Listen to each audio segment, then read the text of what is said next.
before this video even begins, you can already feel the tension building.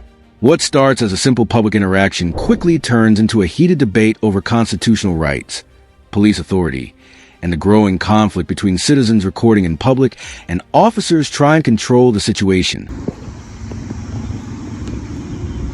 can I help you? No, thank you. Okay. Well, this is our traffic stop right now, so I'm just gonna ask you to.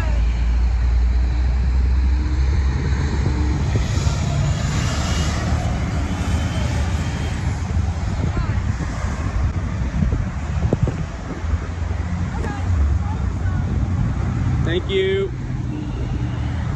She just asked me to leave. Do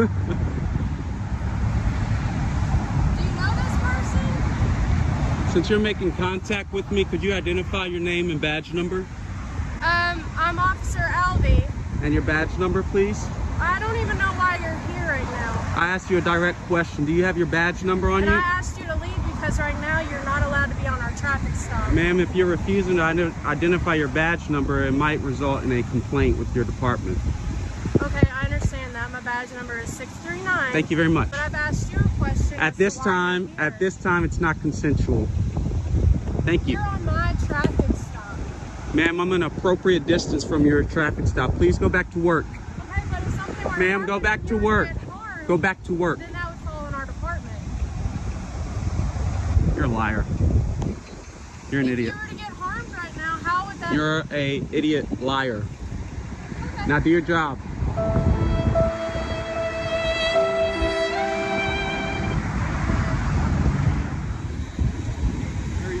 How you doing, man? Just so you know, I mean, you have a right to record and everything. We just need you a little further away from the scene.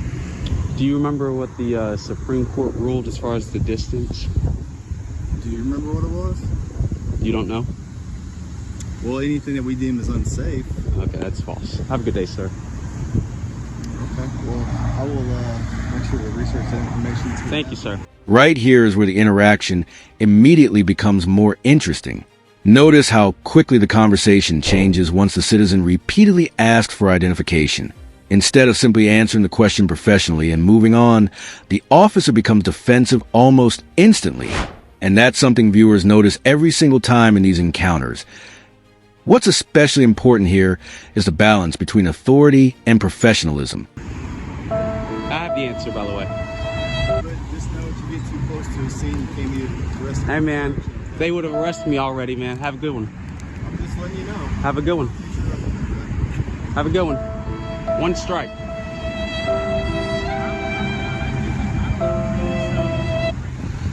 How are you today?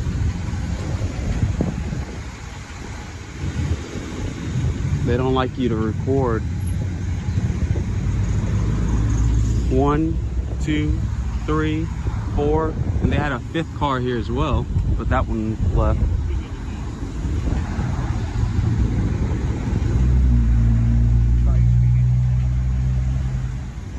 Guess I come stand by you since kind of place here.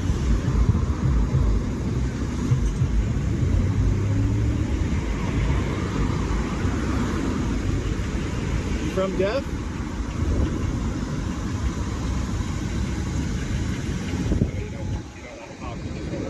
Okay, cool. That's cool.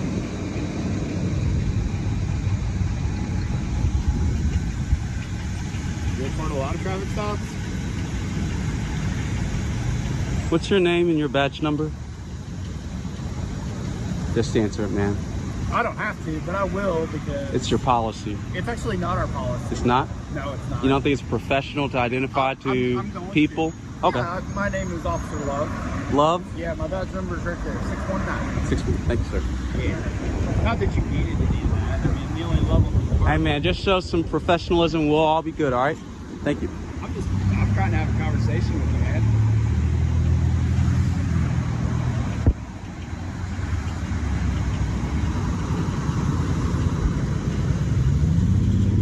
What's your name?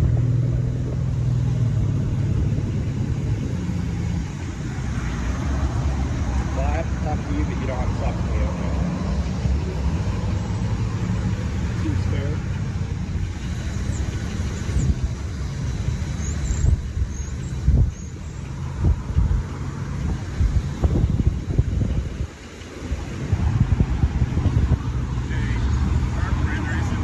This next exchange perfectly captures one of the biggest debates surrounding First Amendment audits and public filming.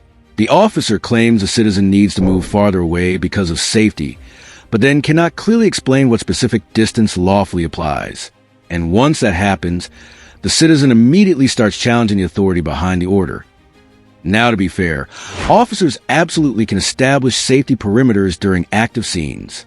But courts have repeatedly ruled that those restrictions cannot simply be arbitrary or based on an officer being uncomfortable with recording. Can I just forward it to you? If you don't mind printing it off on your printer for me? So I'm just gonna give it to us. We can go. Yeah, it's been a long while. There you go.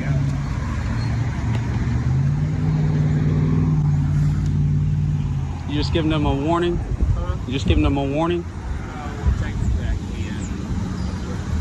drive with a suspended license, but I'm not gonna take him to jail for it. Just give him a ticket. That way he can go to the court. Well, we appreciate that, man. We appreciate that. We don't need more of our people in these jails. How long has he been sitting here? Well, the situation that we ran into is that I forgot that in my vehicle I don't have a working printer. So we ran into a scenario where I tried to send it to her printer's not working, so now I got to try to send it to her. So the courier can get the printer. Now the quick ink is gone. I just don't have a working printer right now, so it's not being prolonged. I just don't have a working printer. Okay, cool.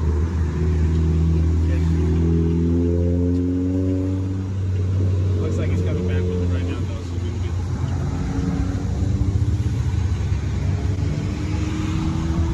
You know, in this day and age, we gotta appreciate citizens recording police in their interactions, right?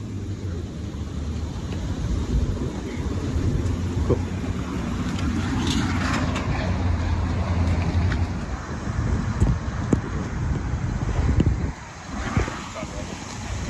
You get back on the sidewalk, please. Is this, what is this? This is a road. Okay. Do you have no business being that close to the officer while he's conducting a traffic Gosh, it's stop? done. The traffic stop is done. The traffic stop is done. Shut up.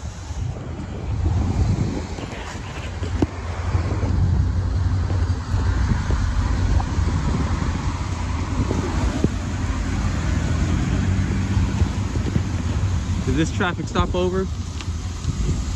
that police officer back in his car yet? I'm asking you a question. I asked you a question. He's pulling off. Is it over? You said it's the police officer going back in his car. That doesn't have anything to do with this guy leaving and the traffic stop being over. Thank you. Have a good day. Get back to work. Thank you.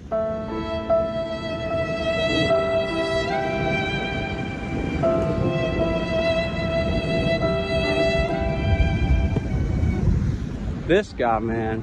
This is one of the tyrants out here. This guy. You can really feel the frustration building now.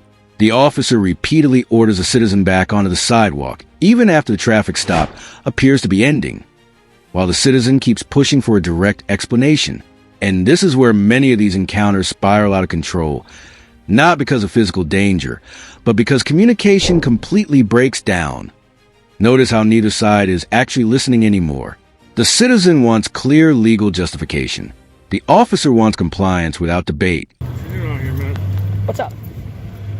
What? Breaking city code ordinance. How? I'm protesting.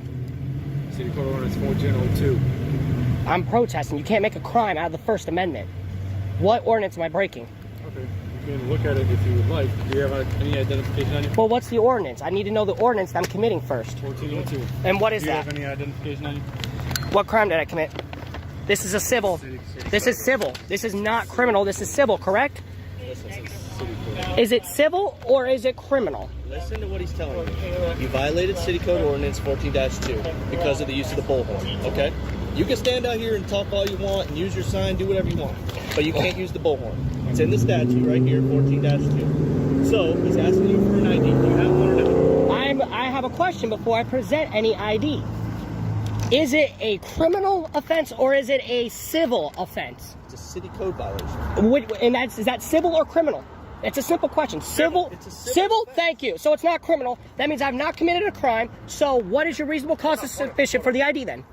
Wait, didn't we talk on when? No, I've never talked to you. No, not you then. I don't know who it was. So, civilly, okay, it rules that you have to abate it, which means cease it. Okay? Correct. So if we have to come out here again, you're getting a $100 fine. Okay. And if you refuse to stop the bullhorn, you will be arrested for obstruction. Obstruction. Yes. But it's protesting. You can't make. No, ceasing. No. It'd be ceasing the orders. We respect your protest right. Clearly not. But when No, the pro-choicers were out here, you didn't. But give them this. That's not true. I was not even here for that. A bunch of y'all's chief was out here. Listen, Lewis. Davis, I believe. Lewis. How do you know my name? Because I know you from 2 weeks ago when you were here, or 3. So I thought we didn't talk though. I didn't talk, but I'm paid to know people. Okay, so I know who you are because we have to address complaints we receive. So if you know who I am, then why are you asking me for my ID? Because I don't know who you are. Oh, he just said it. I don't remember your full name. I just remember somebody's first name. That's it. Okay, we respect your ability to protest. Clearly. We respect your sign. We respect that. Okay. This may be one of the most legally interesting moments in the entire video. The citizen repeatedly asks whether the alleged violation is civil or criminal, and that distinction matters far more than many people realize. You can hear how carefully he's choosing his wording, because he understands that identification laws often depend on whether an actual crime is being investigated. But from the citizen's perspective, he believes he's testing whether the officers actually have lawful grounds to demand identification at all. The thing is, when we get a complaint and the use of the bullhorn, and then we witnessed it, we had to do it. The pro-choices were out here 2 weeks ago with bullhorns. I can't address that, sir. Oh, but you won't give them a noise ordinance when they are making a crap ton of noise, but I have to get addressed. Well, do you understand the 14-2? But why didn't... So this is malicious. This is malicious. Lewis, look, Google City of Punta Gorda ordinances, look that up and you'll see it. It's clearly unconstitutional. And Do you have an ID on you or not? what's the crime I committed? What crime did I commit? You do not have an ID on you? I didn't say that. Don't put words in my mouth. What crime did I commit? Are you going to provide an ID? What crime did I commit? Answer me what crime I've committed, and I'll present an ID. If you can say at Florida statute that I have violated, Lewis, which is a crime, you have violated. it's civil. That's civil, correct? Lewis? Okay, so is speeding. Okay. That's traffic is different from Lewis, civil. Lewis, they're both civil. Okay. All right, we're done. Okay. You understand that the bullhorn is not longer allowed use. Okay. If you want to fight it in the code board. Okay. Oh, the kangaroo court, right? It's up to you. All right. Have a good day. You confirm? Nope, because I didn't commit any crime. Lewis, have a good day. Committed no crime. Hey, talk to your buddy. I'm Jack. He wants to talk to you. Okay, and he can wait, and I'll address him. Lewis, we agree with good discord. Okay. Clearly not. I have the right to protest. Can you just listen to me? Okay. This has nothing to do with your sign or your ability to protest. Clearly it does, because I'm using this as an instrument of protest. True or not true? No. So I'm not using this to protest. I'm not using this to get my message, right? Okay. Unless you get a permit from the city for that. So I have to have a permit to exercise a constitutional right. No, to use a bullhorn to disrupt other people. It's a protest. You cannot make a crime out of the First Amendment. I'm not. It's a civil infraction. Take it to the board. I will be taking it to the board. This section highlights something bigger than just one protest or one disagreement with police. It touches directly on the core issue of free speech in America. The citizen argues that using a bullhorn during a protest is part of protected expression, while officers insist local ordinances still apply regardless of the message being delivered. And legally, this is where things become extremely nuanced. Governments can impose certain time, place, and manner restrictions on speech, but they cannot selectively enforce rules simply because they dislike the content of someone's protest. Everything okay? Yeah. Why wouldn't it be? Well, you're walking out recording everything in these buildings and stuff. I don't think that's a good idea because it's a safety issue for them. We don't even allow pictures. Am I breaking the law? Well, they don't allow pictures to be taken of them and stuff because it's structural.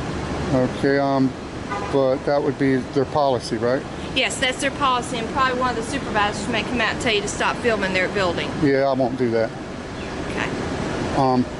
It's a First Amendment right, and I'm just walking around. Been walking all around the city recording stuff. Yeah, I understand. And you know how that is. They don't pay me to follow their policy, so I won't do it. If they want me to put me on the payroll to follow their policy, I'll be more than happy to follow their policy. Okay. And I'm an executive, so they've got to pay me pretty good. Okay, I understand that. Can I get your name and badge number? Well, let me have your name. What is your No, name? not giving that. Well, my name's Detective Hunter. Detective Charlotte Hunter. Police. Yes, sir. And what's your name? I'm not giving my name. Why aren't you giving your name? Because I have a Fourth Amendment right not to.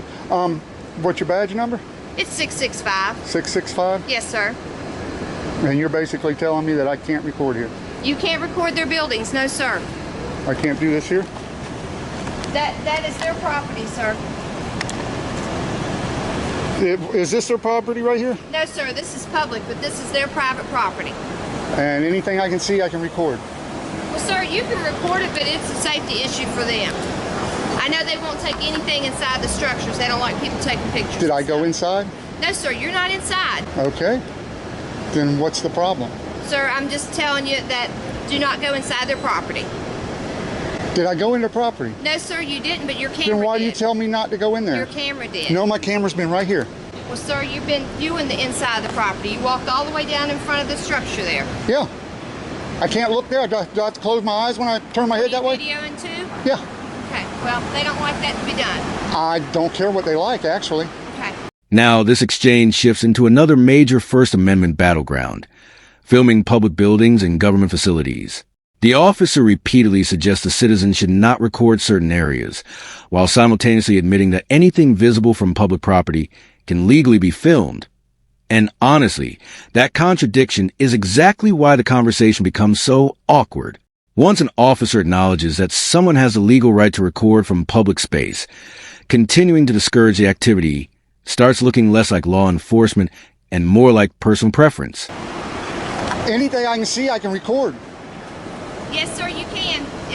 Yes, see? There you go. You even admit I can, but you're telling me not to. Sir, you can't record inside their structure. If I can see in there, I can record. If I can see in there, I can record. Okay. G4S.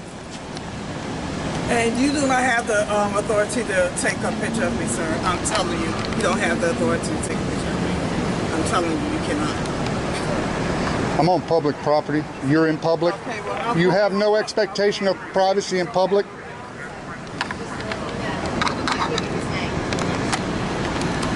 So you can't film me, Jake. Why not? You can't film me. Are you in public? It's private, huh? You can't film me. This is private property. You just said this is private property. This is public here, but the This building is public theirs. building. I'm pointing to the building. Okay, the building. If I can stand out here on public and I can see that building, I can record it. Yeah, you can stand That's- out here. You just can't. And I can record. You can't record me or my officers. Yeah, I can record anybody I can see in public. Yeah, you right here. You good? Yeah, so Up here. so you just told me I can't do it, but then you tell me I can if I'm in public. Building, sir. If I can see this building, I can record it. Now, if you want to build a wall around it so I can't see it, then I can't record it. Now, that gentleman right there, he knows. We've talked before. That guy right there, he knows perfectly well. I got another video of him. That's why he ain't coming over here saying anything. He knows.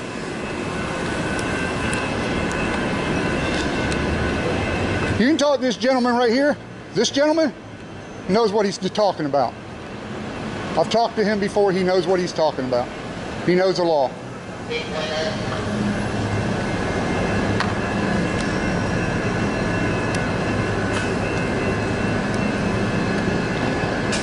This entire video serves as another reminder of how quickly everyday police encounters can turn into major constitutional debates once cameras start rolling.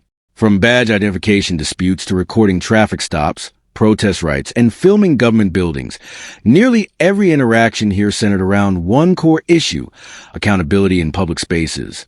Some officers handle the pressure better than others. IT changes behavior. It changes public perception, and sometimes it exposes confusion about the limits of lawful authority itself.